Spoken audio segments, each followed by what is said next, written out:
Inarchive ng Senado ang impeachment case laban kay Vice President Sara Duterte kasunod ng pasya ng Korte Suprema na ito ay unconstitutional.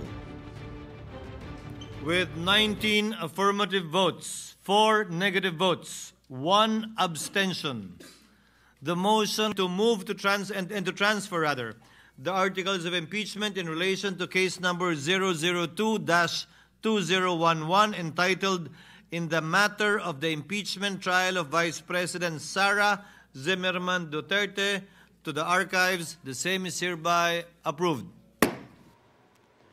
Ang mga pumabor sa archive sa impeachment ay sina Senate President Chis Escudero, Senador Alan Peter at Pia Cayetano, Bato de la Rosa, JB Ejercito at Jinggoy Estrada, pati sina Senator Win Gatchalian, Bongo, Lito Lapid, Loren Legarda, Rodante Marcoleta, Erwin at Rafi Tulfo.